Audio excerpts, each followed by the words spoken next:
Algumas pessoas dizem que acreditam que jamais deveria haver algum conflito entre ciência e religião.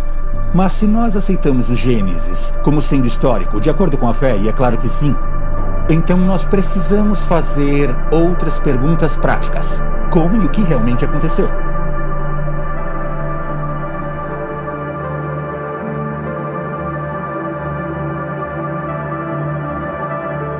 Nossa jornada começa aqui em Jerusalém, em busca da Arca da Aliança. As lendas colocaram a arca em lugares distantes, como Etiópia ou Irlanda. O repórter Chris Mitchell conversou com um pesquisador que acredita que a arca pode estar bem mais perto do que as pessoas pensam. A Arca da Aliança era um símbolo da presença de Deus entre os israelitas, um lembrete visual de que o único Deus verdadeiro havia feito uma aliança com eles. Deus se revelou ao seu povo na Arca da Aliança. Quando a Babilônia saqueou Jerusalém no 6º século a.C., a arca desapareceu. Nos milhares de anos desde então, seu destino ficou em aberto. Crentes, cientistas, historiadores e arqueólogos a buscaram a todo custo, mas por muito tempo não houve progresso. No entanto, a mais recente descoberta científica pode te surpreender quando quase dá um palpite sobre a localização da Arca da Aliança, de acordo com a Bíblia. Nem todos têm o direito de tocar nesta Arca da Aliança, mas por que cientistas podem? Há algo misterioso aqui? Seja bem-vindo a mais um vídeo do canal Oásis Mental. Antes de começarmos, peço que você deixe seu like no vídeo, pois isso vai nos ajudar a fazer mais vídeos como esse.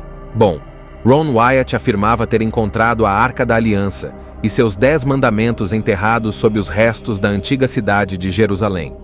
Desde a fuga do Egito e o estabelecimento na Terra Prometida, a Arca da Aliança supostamente estava no Santo Templo, também conhecido como Templo de Salomão. 600 anos antes da morte de Jesus, os babilônios invadiram e destruíram grande parte de Jerusalém, incluindo o templo. Foi neste momento que a Arca da Aliança se perdeu para a história.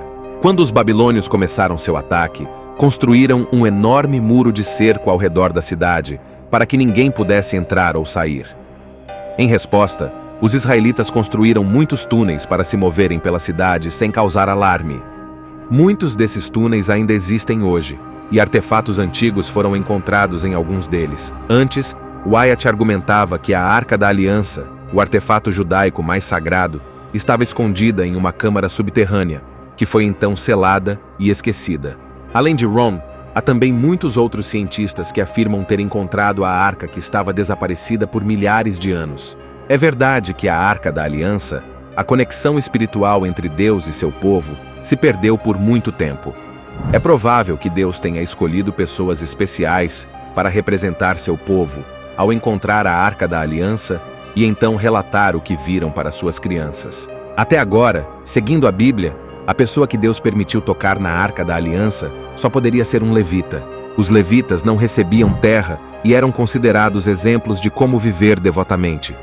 Um dia por ano, no dia da expiação, o sumo sacerdote entrava no Santo dos Santos no tabernáculo e mais tarde, no templo depois que este foi construído, e ele aspergia sangue no topo da Arca da Aliança, o propiciatório. A arca era tão sagrada que ninguém podia tocá-la. Deus comandou que ela fosse carregada em varas, e apenas pelos levitas, que eram os sacerdotes. Se alguém a tocasse, morreria. Os levitas deviam carregar a arca usando 2 varas de madeira inseridas nos anéis de seus lados. Uma das teorias sobre a localização da arca, além das informações que os cientistas encontraram, é que ela está guardada na igreja de Santa Maria de Sião, em Axum, Etiópia. Conforme os cientistas podem ter encontrado a localização da Arca da Aliança, Deus pode estar dando sinais e orientações ao seu povo escolhido para encontrar o tesouro perdido. No entanto, se ele permitirá que a presença desta arca seja anunciada publicamente ou não, é desconhecido. Ou talvez ele tenha mostrado à humanidade apenas o espírito sagrado desta arca, e não fisicamente. Rony estava convencido de que tinha testemunhado a Arca da Aliança, mas algo estranho aconteceu que o impediu de tirar fotos ou vídeos.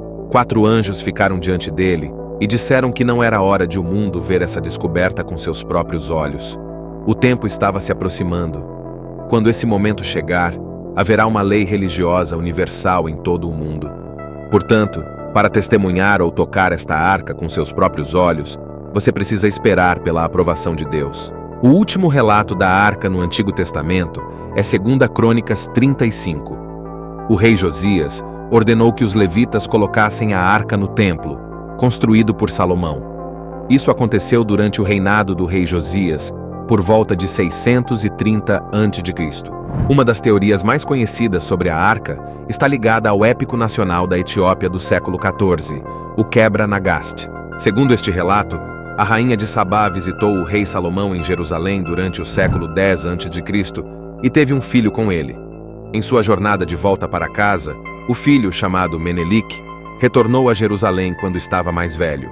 Embora Menelik tenha escolhido voltar para sua mãe, Salomão o enviou com uma companhia de judeus. Mas sem que Salomão ou Menelik soubessem, esses companheiros, frustrados por deixarem Jerusalém, decidiram levar um souvenir: a Arca da Aliança. Era tarde demais para Salomão recuperar o vaso sagrado. Menelik levou a arca com ele para a cidade de Aum, e com a arca ao seu lado, ele conquistou vários territórios vizinhos, formando o Império Etíope. O Quebra-Nagast e seu relato da arca são partes importantes da história nacional da Etiópia. Embora muitos estudiosos agora acreditem que o texto seja apócrifo, a dinastia etíope medieval dos Neguses Salomônicos reivindicava a descendência direta de Menelik e Salomão. Além do governo etíope, a maior denominação religiosa do país, a Igreja Ortodoxa Etíope Tewahedo, considera o Quebra-Nagast como uma história cristã legítima. De acordo com líderes da igreja, a Arca da Aliança tem sido guardada de perto em Axum, na igreja de Santa Maria de Sião, por séculos. Nem mesmo o sumo sacerdote de Axum pode entrar na câmara onde ela repousa. O único guardião é um monge virgem que não pode deixar os terrenos sagrados até sua morte. A influência da arca, no entanto, é sentida em todo o mundo ortodoxo etíope. Cada uma de suas igrejas tem sua própria tabat, uma réplica sagrada da arca. Essas tabates são mantidas no Kest Kuzan, ou Santo dos Santos, e são retiradas apenas durante festivais e em momentos de necessidade.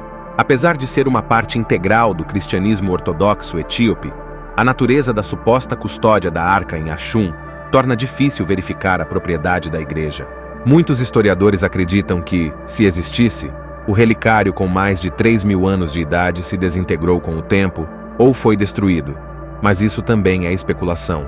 Para muitos, o destino final da arca continua sendo um mistério fascinante e talvez insolúvel. O simbolismo da arca atingiu seu ápice no dia da expiação, quando o sangue do sacrifício era aspergido sobre o propiciatório. A glória de Deus aparecia, uma imagem da glória celestial de Deus onde os anjos permanecem diante de seu trono e o louvam dia e noite. Era também uma imagem da presença restaurada de Deus por meio da ressurreição de Cristo. Quando Maria Madalena foi ao túmulo procurar o corpo de Jesus, encontrou 2 anjos, um à cabeceira e outro nos pés, onde o corpo de Jesus havia estado. A presença de Deus foi restaurada para o crente através da ressurreição de Cristo. As maravilhas da redenção são mistérios que até mesmo os anjos anseiam entender. Chegamos ao fim de mais um vídeo. Se você gostou, peço que deixe seu like e se inscreva no canal. Obrigado e até a próxima.